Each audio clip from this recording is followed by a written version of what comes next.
மனோஜுக்கு ஒரு நல்ல ஒய்ஃப் அமைஞ்சிருந்தா அவன் இன்னும் வாழ்க்கையில பெரிய இடத்துக்கே போயிருப்பான். நீ பிசினஸ் பண்ற திறமைசாலி, உன்ன மாதிரி ஒரு பிசினஸ் பண்ற புத்திசாலி தான் உனக்கு புருஷனா வரணும். என் பையன் மனோஜ் ரொம்ப நல்ல பையன், அவனுக்கும் உனக்கும் நிறைய விதத்துல பொருந்தும். நீ ஏன் என் பையனை கல்யாணம் பண்ணிக்க கூடாது?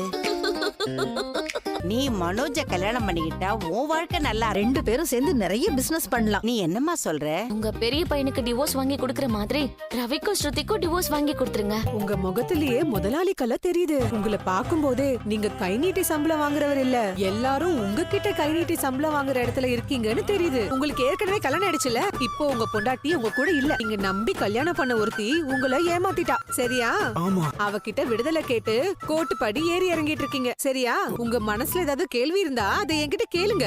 எனக்கு கல்யாணம் திரும்ப நடக்குமா? நல்ல கை, நியாயமான கை. 100 ரூபாய் முதல்ல கொடுங்க, நான் பாக்குறேன். துணையால் பாக்கியம் இப்போதைக்கு இந்த ஜாதகத்துல இல்ல. எனக்கு அப்போ திரும்ப கல்யாணம் ஆகுமா? கண்டிப்பா ஆகும். யாரு பொண்ணு? உங்களோட நல்ல பழகுன ஒருத்தி தான், உங்களை நல்லா புரிஞ்சுகிட்ட ஒருத்தி தான், நீங்க நேசிச்ச ஒருத்தி தான். உங்களுக்கு கல்யாணம் மறுபடியும் நடக்கதான் போகுது. நீங்க ஏற்கனவே தாலி கட்டின உங்க பொண்டாட்டி கூட தான். என்னாச்சு? நீங்க சொன்ன மாதிரி எல்லாமே கரெக்டா சொல்லிட்டேமா. உங்க புருஷன் அங்க ஆடி போய் நின்னாரு. நீங்க சொன்னதை நம்பினாரா? டென்ஷன் ஆகி முதல்ல இங்கிருந்து கிளம்புன்னு சொல்லிட்டாரு. அப்படியா? நம்பலையா? அதெல்லாம் நம்பிருப்பாருமா. சரி, கடைசியா என்ன சொன்னாரு? நீங்க சொன்ன மாதிரியே உங்களுக்கு இன்னொரு கல்யாணம் நடக்கும், அதுவும் உங்க முத பொண்டாட்டி கூட தான் நடக்கும்னு சொன்னேன். அத கேட்டதும் அவர் ஆடி போயிட்டாருல, கடையை விட்டு என்ன விரட்டி விட்டாருல. ஆனா ஒண்ணுமா, திரும்பவும் உங்களை பொண்டாட்டியா ஏத்துக்கிறதுல அவருக்கு விருப்பமே இல்ல போல இருக்கு. இதுக்கப்புறம் மனோஜ் எப்படி என் வழிக்கு கொண்டு வரணும்னு எனக்கு தெரியும். இந்த பணத்தை வச்சுக்கோ. என்ன ரெண்டு பேரும் சேர்ந்து வந்திருக்கீங்க? ரேகா ஏதோ உன்கிட்ட பூ ஆர்டர் கொடுக்கணும்னு சொன்னாங்க, அதான் கூட்டிட்டு வந்தேன். என்ன ஆர்டர் சொல்லுங்க.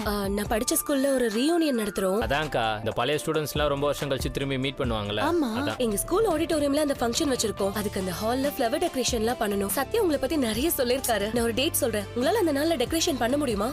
அதெல்லாம் கண்டிப்பா பண்ணிடலாம். அதுக்கப்புறம் என் ஃப்ரெண்ட்ஸ் எல்லாருக்கும் ஒரு சின்ன பொக்கே கொடுக்கலாம்னு பிளான் பண்ணிருக்கேன். அதுக்கு ஒரு 21 பொக்கேஸ் தேவைப்படும். ஓகே தானுங்க, ரெடி பண்ணிடலாம். அதுக்கப்புறம் ஒரு பொக்கே நிறைய ஃப்ளவர்ஸோட பெருசா எப்பவுமே என்ன ஞாபகப்படுத்திட்டு இருக்க மாதிரி ஒரு ஸ்பெஷல் பொக்கேயா வேணும். அதுல ரோசஸ் எல்லாம் நிறைய இருக்கணும். அது எனக்கு ரொம்ப பிடிச்ச ஒருத்தங்களுக்காக கொடுக்கறதுக்கு. இப்ப நான் சொன்னதுக்கு எவ்வளவு பட்ஜெட் ஆகும்? முதல்ல ஃபங்க்ஷன் நடக்க போற இடத்தை நான் பார்க்கணும். அப்பதான் நமக்கு எவ்வளவு பூ தேவைப்படும்னு எனக்கு தெரியும். பட்ஜெட்டும் சொல்ல முடியும். பொக்கேலாம் 100 ரூபாயில இருந்து கூட பண்ணலாம், அதெல்லாம் பிரச்சனை இல்ல. அந்த பெரிய பொக்கேவை மட்டும் நான் பண்ணிட்டு அதுக்கப்புறம் எவ்வளவு ஆகுதுன்னு பார்த்து சொல்றேன், சரியா? Okay, no problem. நான் உங்களுக்கு ஸ்கூல் லொகேஷன் ஷேர் பண்றேன், நீங்க போய் பார்த்துட்டு சொல்லுங்க. நீங்க டைம் கேட்டு சொல்லுங்க, எப்ப போலாம்னு சொன்னீங்கன்னா நான் போய் பார்த்துட்டு வந்துடுறேன்.